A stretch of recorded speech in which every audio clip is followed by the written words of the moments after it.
Why can't I shut my brain off at night? We've all had nights when we lie awake in bed, unable to quiet our racing thoughts. There are plenty of reasons why sleep may be evading you. Maybe you had caffeine too late in the afternoon, for example, or you've been staring at your laptop screen for hours and haven't given yourself time to wind down before bed. These are things to keep in mind for improving future nights of sleep, of course. But what if it's too late to make those changes tonight, and you're already paying the wide-awake consequences? Or what if you've done everything right leading up to bedtime, and you still find yourself tossing and turning? It's very common for people to report being physically tired, but not being able to shut their mind off, especially if they're very excited or worried about something, says James Findlay, clinical director of the Behavioral Sleep Medicine program at the University of Pennsylvania Perelman School of Medicine. It can be difficult to quiet those racing thoughts, says Findlay, but there are some tricks that may help your brain override ruminations so you can drift off to sleep. Here are a few to try next time insomnia strikes. Make a to-do list. Worries keep people awake, and they don't have to be negative worries, says Findlay. It could also be something positive you're planning, like a trip or a big event with a lot of things you have to remember. Spending time during the day or earlier in the evening to sit and address those concerns may help, he says, but if it's too late for that, grab a notebook and try physically writing them down in a list for the next day. A recent study found that writing out a to-do list of future tasks helped people fall asleep 9 minutes faster than people who wrote about tasks they'd already accomplished that day. The longer and more detailed the participants' lists, the faster they fell asleep. It may seem counterintuitive that focusing on tomorrow's responsibilities would lead to faster sleep, but researchers think the act of getting them down on paper helps clear the mind and stop rumination, at least temporarily. Get out of bed. Staying in bed and trying to make yourself fall asleep is a bad idea, says Dr. Cormac O'Donovan, Associate Professor of Neurology at Wake Forest Baptist Medical Center, because it may train your brain to associate your bed and your bedroom with insomnia and worries, which will only make the problem worse over time. Instead, if you lie awake for more than 20 to 30 minutes, get out of bed and do something else. If you're trying to sleep and your brain's not letting you, it could just be that you're going to bed too early, says O'Donovan. Conventional wisdom may tell you that you need 8 hours of sleep, but everyone is different, and some people's bodies only demand 6 or 7, he says.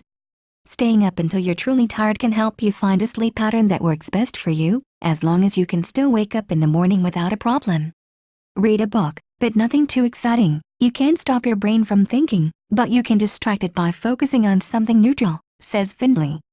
Since digital screens can further disrupt sleep, he recommends analog distractions whenever possible, like reading a physical book. It can help to read something that will get your mind off of whatever you're worried about, but it should be something that's not too stimulating and won't get you worked up about something else, he says. If getting to sleep isn't usually a big problem for you, reading in bed for 20 to 30 minutes is fine, he adds. But if you're still awake after that, get out of bed and read somewhere else until you feel ready to sleep. Listen to a podcast. Podcasts or audiobooks can take your mind off your worries as well, and they can be good alternatives to reading if you don't want to turn on a light or strain your tired eyes.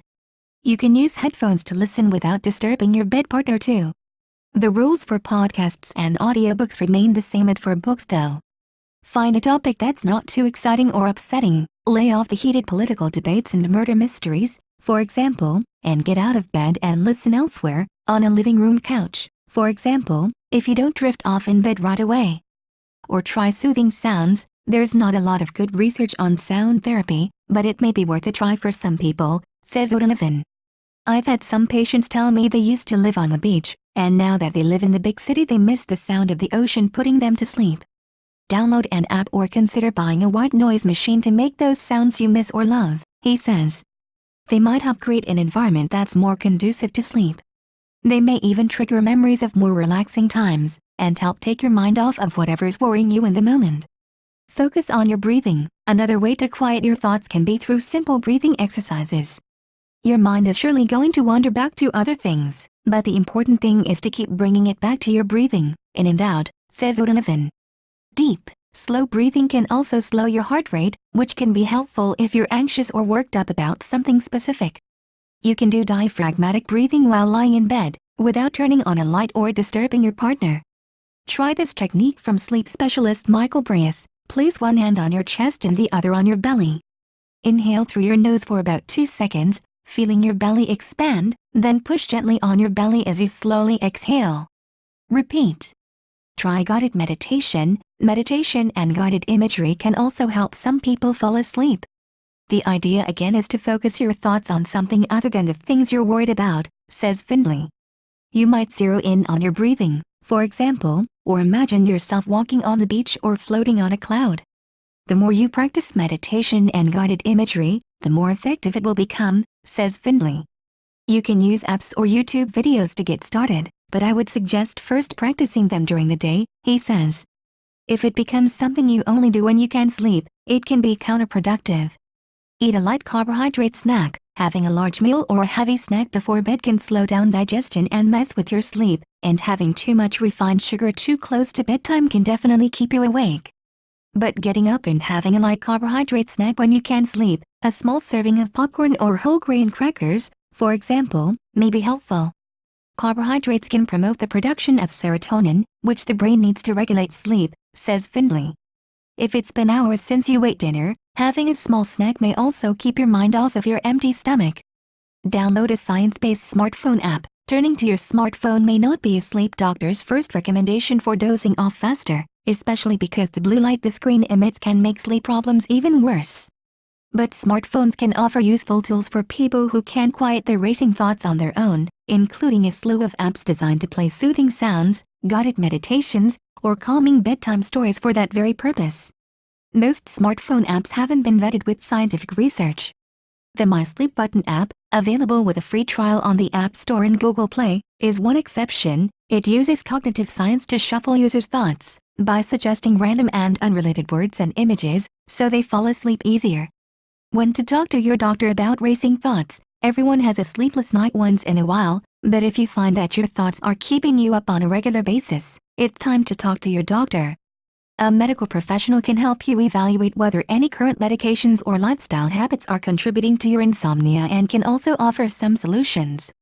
Your doctor may also recommend cognitive behavioral therapy, CBT, sessions, in which a mental health professional can help you identify and overcome issues that might be interfering with your shut-eye. We have people monitor their sleep with a sleep diary, and we use that to make recommendations, Findlay explains. Sleep medications, either over-the-counter or prescription, are not recommended as a first-line treatment, and they're not meant to be taken long-term. Doctors may suggest them to help patients get through particularly stressful times, says Findlay, but lifestyle remedies and CBT for insomnia should always be tried first.